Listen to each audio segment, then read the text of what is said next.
Oui, oui, effectivement. L'URCPIE, par le dispositif Osons Agir, accompagne les professionnels comme vous qui menez des projets en faveur des milieux aquatiques en leur proposant de le faire en utilisant des démarches participatives. Alors par rapport à vos 3 questions plus précises, quelles sont les clés de réussite? À quoi ça ressemble et à quoi ça sert?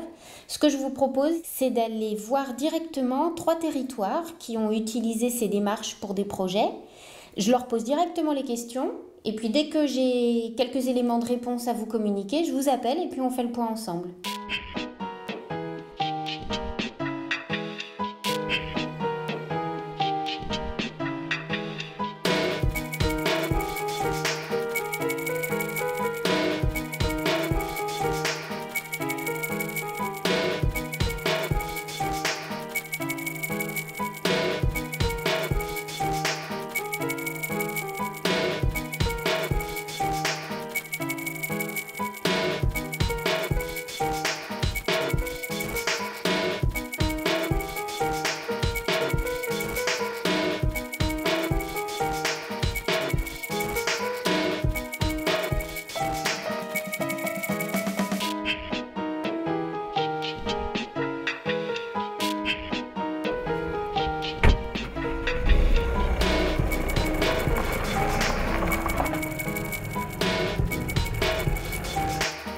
Je vais profiter de leurs expériences pour récupérer leurs trucs et astuces pour réussir. D'abord pour moi, donc, comme je suis un professionnel de l'eau avant d'être un élu, l'eau pour moi c'est une passion. Et donc les contrats de rivière, pour les réussir, il faut trouver des passionnés. Voilà.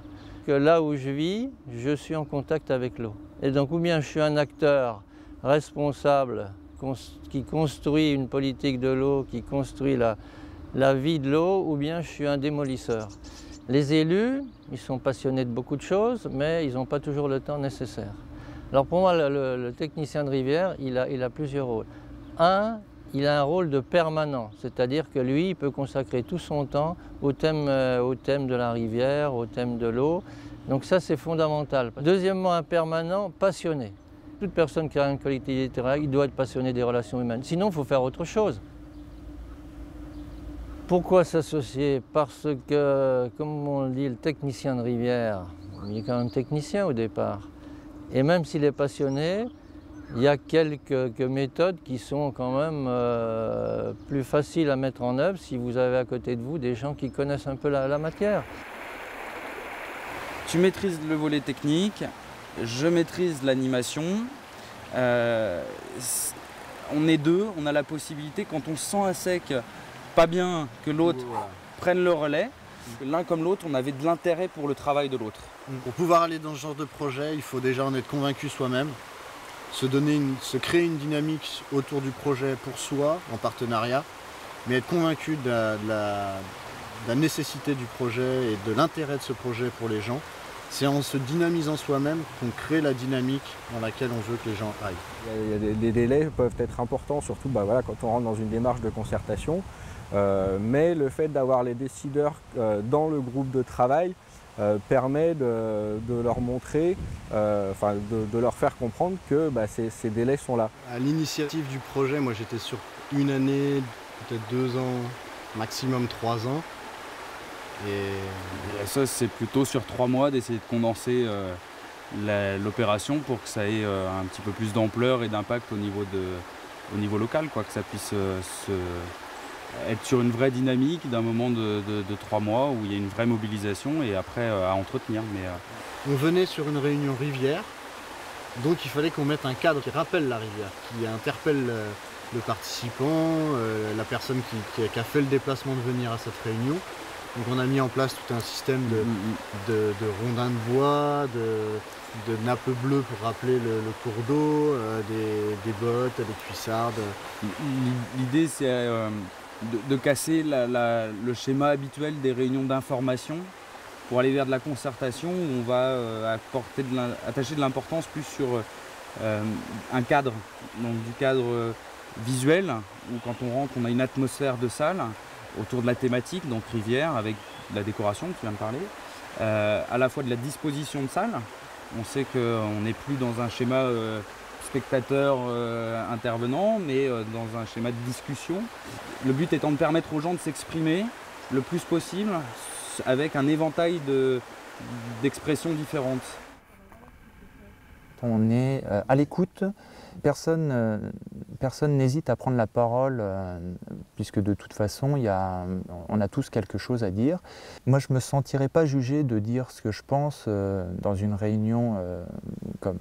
déjà, le cadre dans lequel on arrive est assez convivial, c'est pas du tout strict. La question de la pertinence du territoire, quel est le bon territoire, est une vraie question compliquée. Et ça peut aussi, je pense, se bâtir au fur et à mesure. On peut commencer avec un petit territoire et puis ça peut grossir, ça peut se répliquer ailleurs. Il faut saisir les opportunités, être à l'écoute du coup du territoire et des acteurs. Ce qui est quand même fondamental, c'est la proximité. Dès lors qu'on invite des gens à participer à une réunion pour une réflexion sur un territoire et que le territoire est bien ciblé et que les gens se connaissent, c'est plus facile d'y aller. Moi, je ne connais pas d'action de développement ou de sensibilisation ou de formation qui rassemble 100% des acteurs d'un territoire. On part toujours à partir d'un petit noyau. Il se trouve qu'on touche les gens qui, à un moment, ont plus de temps ou sont plus sensibles à ça. Il y a eu un gros travail qu'on a fait, ça nous a pris les 3/4 du temps de préparation, qui était de donner envie, déjà de parler du contrat de rivière dans la presse, d'aller inviter les gens nominativement, de prendre un contact téléphonique avec les associations, de leur expliquer le projet, d'aller sur le terrain repérer, d'en discuter avec les gens, de refaire paraître des articles. La mobilisation, c'est un peu une courbe, ça monte et puis à un moment ça redescend aussi quand le projet va se terminer. Mais effectivement, il faut qu'il y ait une montée en puissance et après il faut entretenir, sinon ça peut retomber comme un soufflet. On avait besoin d'informations pour savoir quels étaient nos droits et nos devoirs en tant que propriétaire d'une propriété qui a une rivière sur son terrain. Je suis venu parce que il faut bien que ça se fasse, quoi. Parce que s'il n'y a rien qui est fait, si on ne bouge pas, il n'y a rien qui se fait. L'idée de valoriser une zone humide, puisqu'on n'en voyait pas trop l'intérêt, nous c'est plutôt une contrainte. Donc après, on nous a invités à en discuter. Donc on a dit, c'est vrai que si les gens sont prêts à entendre ce qu'on a à dire en sachant qu'on est plutôt contre, on a dit, on a notre place, il faut y aller. Il ne faut surtout pas y laisser passer à côté. Dans la manière dont on va concevoir le projet, si on sait qu'on va effectivement aller face aux riverains, on ne va pas forcément se préparer de la même manière que si on doit se contenter de faire des plans et puis de rentrer chez soi. Je pense que c'est quelque chose qu'il faut intégrer dans le cahier des charges. Il faut l'intégrer parce que ça prend du temps. C'est quand même une prestation qui, à mon avis, doit être identifiée clairement et mise en avant.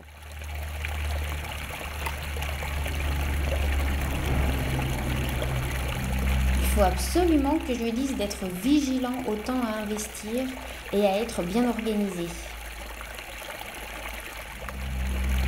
Et maintenant, allons voir directement ce que ça veut dire, concrètement concerter. Ça ne peut pas être seulement papoter. Nous sommes allés progressivement. Le chargé de mission du contrat de rivière a pris des rendez-vous individuels avec chaque riverain en expliquant qu'il y avait un projet en cogitation, il n'y avait encore rien de palpable au niveau concret. Et puis ensuite, on a rassemblé les riverains tous ensemble. Et à cette réunion, le cabinet a expliqué l'ensemble du projet. Pendant les réunions, on se retrouve entre élus, il y a aussi des agriculteurs. Donc on vient de sensibilités et d'horizons différents. On est tous locaux, des communes avoisinantes. On se dit que forcément, ce que fait le voisin peut peut-être nous intéresser. Quand on fait une réunion, en général, les gens sont curieux, viennent poser leurs questions et à partir du moment où il y a des réponses, où un technicien peut leur expliquer le pourquoi du comment, peut leur apporter un début de réponse à leurs problématiques, les débats sont assez rapidement très intéressants et les réunions deviennent vraiment un bon vecteur pour continuer après sur le terrain. Il n'y a absolument aucune raison d'appréhender ces réunions et je pense même que c'est très important de faire des réunions parce que les gens parlent vite à côté, les choses montent vite en mayonnaise quand il n'y a pas quelqu'un de professionnel qui apporte une réponse professionnelle. On va aller voir l'aménagement.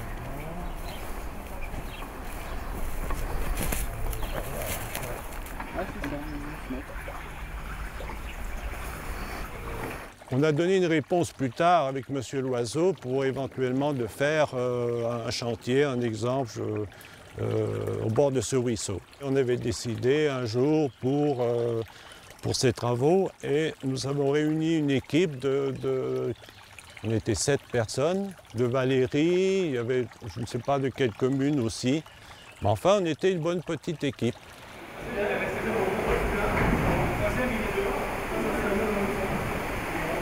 Ce qui est intéressant dans le cadre des programmes de l'AGEC que l'on finance, c'est aussi tout le travail de pédagogie de l'environnement. Il y a des visites aussi, la grotte, visite du tunnel de Dron. Quand on voit la grotte telle qu'elle est faite et tout ce qui arrive dedans, donc là c'était par le biais d'une visite qu'on a fait au mois de mai dans la grotte de Corvessia.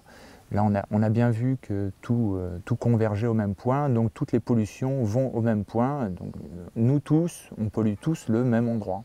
L'idée d'organiser une journée de rivière, comme a été fait par le technicien de rivière, où on a découvert un peu ce qu'il y avait à faire, où on a descendu la rivière, où tout le monde a donné un peu la main à la pâte, c'est un moyen de pouvoir motiver un peu plus de gens que simplement pour un problème bien ponctuel sur la rivière qui nous concerne. Quand au Contre Rivière, on leur a dit qu'on voulait aller un peu plus loin, c'est là qu'ils nous ont emmenés au Grand Lang pour nous faire voir ce qui était réalisable. Comment ils avaient réalisé. Ils avaient aussi un livret très intéressant. Non, on a été même de nombreuses fois visiter. De toute façon, les premières réunions se sont faites sur le terrain. On s'est retrouvés sur le site pour une première visite et après ici. Et là, après, il y avait un grand tableau. Oui. Et chacun exprimait tout ce qu'on pouvait mettre sur cette zone humide. Voilà. Donc, ça a été un peu le grand foutoir. Hein. Oui, c'est vrai. Oui, c'est ça. Il y en avait un peu dans tous les sens. Ça allait un peu dans tous les sens. Oui. Et après, on a regroupé un petit peu. Et finalement, chacun dans le groupe a appris à dire moi, je fais ça, puis moi, je fais ça, et moi, je fais ça. En fin de compte, maintenant, c'est vrai qu'on arrive dans une période où on a envie que ça se termine. Oui. Oui. Que tout se finisse, voilà. Que tout se finisse, puisque c'est quand même long, mais qu'on a envie que... C'est-à-dire que maintenant, on a l'impression que ça n'avance plus, quoi.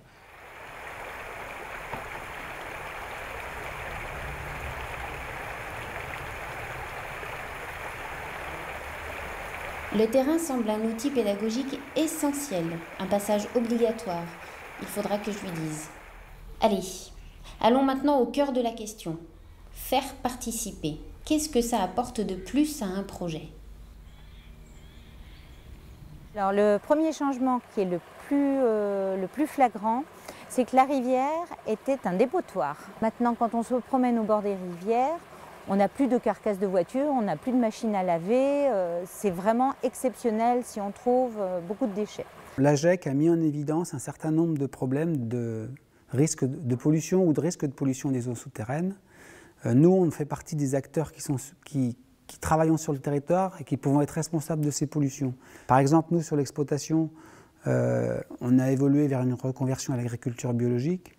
C'est un ensemble de choses, dont ce travail-là, qui nous a fait évoluer vers ça, quoi. On essaie de faire un travail sur ce qu'on peut. Donc nous, ça va être le désherbage, ça va peut-être être la tonte, les parages. C'est pas parce qu'on ne va pas avoir du concret sur Grand Coran que je vais me dire bon, ça ne sert à rien du tout. C'est très intéressant. On voit une dynamique locale, et puis ça dépasse notre clocher. Lors de la préparation du premier contrat de rivière à Azergues, on avait mené un ensemble de réunions, de concertation avec les usagers, les partenaires, les services de l'État, beaucoup de réunions. Et puis ensuite, donc, on est passé en phase opérationnelle. Et là, il est vrai que tout ce qui est concertation, on n'a plus franchement eu le temps. On est rentré dans le vif du sujet, dans l'opérationnel. Pris par aussi des événements imprévus comme des crues exceptionnelles sur le bassin versant. On s'est vu confronté effectivement à la nécessité de concerter notamment les riverains. Et ensuite on s'est lancé. Alors il est vrai que que la concertation, ça demande du temps, mais ce n'est pas du temps perdu à mon avis, hein, au contraire. Alors peut-être pas mettre de la concertation dans tous les projets et partout, mais de développer cette concertation dans nos métiers, dans nos savoir-faire. Je regrette, c'est qu'il n'y ait pas eu de suivi avec le groupe, qu'on puisse se concerter et faire d'autres chantiers ou continuer ce qu'on a commencé pour pouvoir qu'il y ait une continuité et puis se remobiliser. Il faut un soutien comme M. Loiseau pour être proche de nous et d'être moteur un peu de tout ça. Toutes les personnes qui étaient convoquées à ces réunions avaient une expérience et quelque chose à dire. Il y a des gens qui avaient des connaissances sur les plantes et les insectes que nous, on n'a pas, il faut le dire clairement, ou aussi on sait ce que c'est qu'une libellule.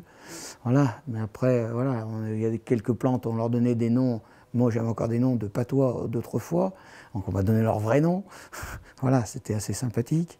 Oui, on voit autre chose aussi, parce qu'on est à fond des fois dans nos planches, dans nos meubles, et puis voilà, et puis la vie est courante, on court dans tous les sens. C'est vrai que c'est bien intéressant aussi d'avoir un visage et puis de dire, bah voilà, on est de quelqu'un, enfin on a fait quelque chose avec quelqu'un, je peux le recontacter, ah bah vous connaissez un tel, bah oui, on a déjà fait un projet bon, bah ça adoucit déjà un petit peu plus les mœurs. Donc, Quand on commence à rajouter les demandes des 20 ou 30 riverains qu'on peut avoir autour d'un projet, on peut effectivement arriver à un projet complètement différent. Donc notre rôle, il est de faire en sorte de ne pas répondre forcément à toutes les demandes pour garder l'essence du projet, les objectifs du projet.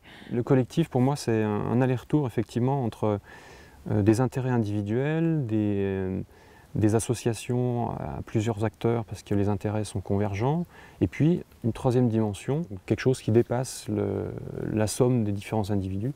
La concertation permet une bonne acceptation des projets, une appropriation par les gens qui en sont quelque part les premiers bénéficiaires. Si on veut être dans les objectifs de l'Agence de l'eau, les objectifs de la DCE, Directive Cadre sur l'eau, c'est de trouver des gouvernances, c'est un grand mot, gouvernance locale sur certains territoires. Là, quelque part, on est dans cet axe-là. Hein. Je pense que quand le livret va sortir, je ne sais plus combien on était de personnes, une vingtaine, hein, bah, vous dites déjà une vingtaine de personnes, multipliées par toutes leurs connaissances, hein, qui vont leur dire « Attends, hein, tu vas le chercher le livret parce qu'il est bien, moi j'y ai participé, tu vas voir ». Donc je pense qu'il y aura beaucoup plus de distribution de livrets que si ça avait été le contrat de rivière. Ça permet également une très bonne appropriation du projet, c'est-à-dire que si c'est fait par des gens destinés à utiliser le projet qu'on est en train de monter, ça aura forcément une portée plus importante s'ils participent à la conception du projet. C'est parce que le groupe de travail s'est formé que justement, je pense que on parlait d'agriculteurs tout à l'heure, c'est parce que ce groupe-là intègre des professions diverses et variées que ça peut marcher. Il y a toute une dynamique qui s'est faite au fur et à mesure autour du projet. Donc, ce soit avec le menuisier, le scieur, y compris les fournisseurs, oui, bien sûr. En guise de conclusion, je veux quand même remercier tous les gens, notamment les assos et tous les acteurs de ces groupes-là qui ont quand même œuvré à la réalisation, parce que nous, finalement, même si on est fortement impliqués, c'est quand même les gens qui ont monté ce projet qui sont vraiment à remercier, quoi.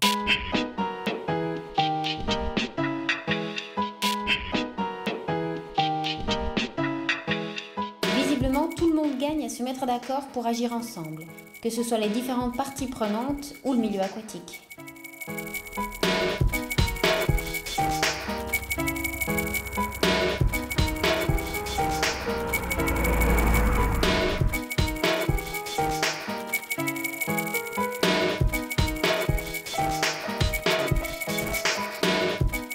Je pense que j'ai ce qu'il vous faut parce que j'ai récupéré pas mal de choses sur des clés de réussite, sur à quoi ça ressemble, à quoi ça sert d'impliquer les gens.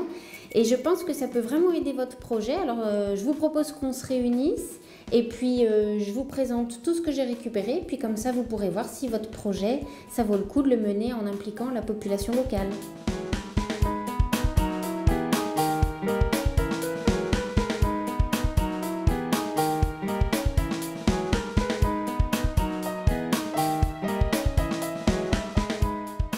Ces petites choses cumulées, on va multiplier par 6, et du coup 3 fois rien c'est quelque chose. C'est pas en faisant de la technique ou de l'administration qu'on va sauver le monde. C'est en y mettant du cœur, de l'énergie et puis de la passion. Il y a un long travail à faire au niveau peut-être de mentalité pour que ça rentre dans les esprits et que ça soit spontané mais dans la durée. On ne pourra pas protéger l'eau chacun de notre côté, c'est pas possible. Elle appartient à tous, elle est transfrontalière, elle est, elle passe partout, elle ne s'occupe pas des territoires, elle ne s'occupe pas du privé, du public, elle passe partout et voilà. Si on est responsable de quelque chose, il faut l'assumer, quoi. C'est aussi toute cette richesse-là pour un professionnel, de découvrir, d'expérimenter.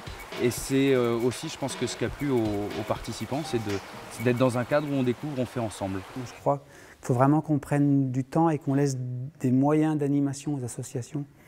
C'est là que les gens se rendent compte et c'est là que naissent les idées, quoi. Enfin. L'information, c'est bien, mais la concertation, c'est mieux.